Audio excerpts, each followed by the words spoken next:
Hi, I'm Joel Westheimer, and I'm the education columnist for CBC Radio, and I'm also a University Research Chair in Democracy and Education at the University of Ottawa.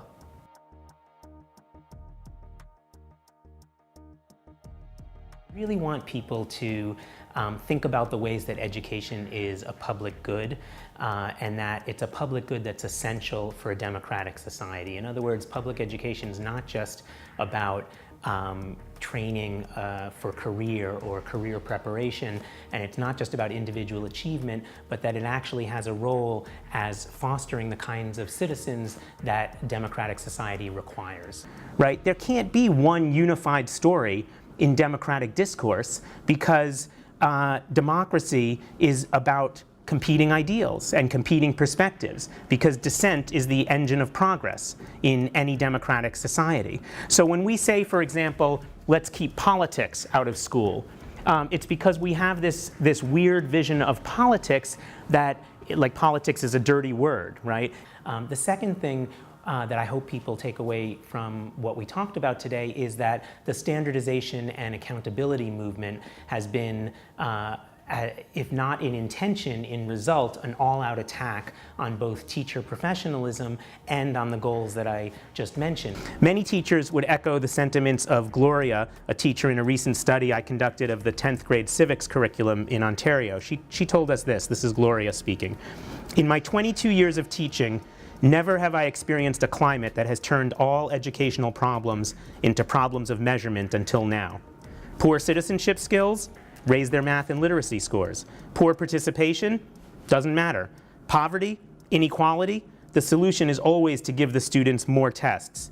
These days, pedagogically, I feel like I can't breathe." I want to say that I don't want people left with, and I hope they weren't left with, a sense of doom and gloom, but rather that there is the possibility for change, and there is, because we're witnessing it right now through massive opt-out movements throughout the United States, beginning in Canada, and a growing mobilization against a kind of neoliberal education agenda that reduces teaching and learning to the acquisition of facts, rather than the idea of developing a moral sensibility and convictions and the ability to stand up for those convictions. What does it mean to educate people for the common good? And that's a great question. I think that we throw that word common good around a lot, and we don't always know exactly what it means. What I mean by it is that the idea that public education is not just for the education of each individual child, like thinking my child is going to get this out of the public education system. It's also about thinking about what kind of society we want to live in, like what kind of education should all children get, and how is that education going to help our society as a whole advance. And one of the things I think that came out in our discussions today is that critical thinking and dissent is an important component of an education society. It's the engine of progress in most education societies, because if you don't have dissent, you don't have movement. And democracy requires movement, analysis, critique to advance and to improve. And so when we talk about education for the common good, I'm talking about education that gives people the tools and the abilities to work collectively with one another to improve society.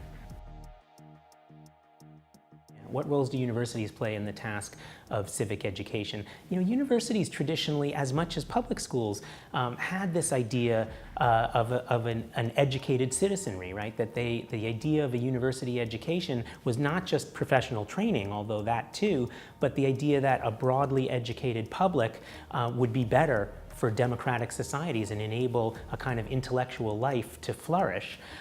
They've lost some of that mission. You know, in the US we had the idea of land-grant institutions. In Canada there's similar ideas of kind of the public domain of universities.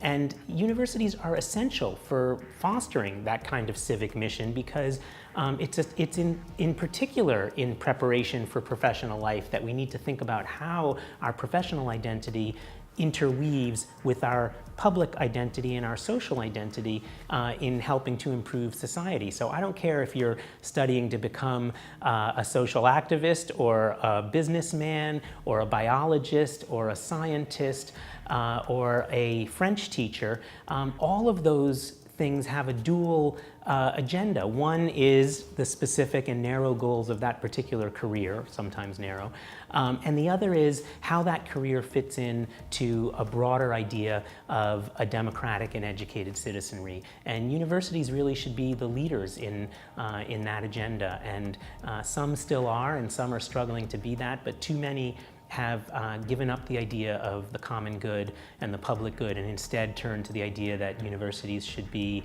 career training institutions. And that is incredibly short-sighted in my eyes.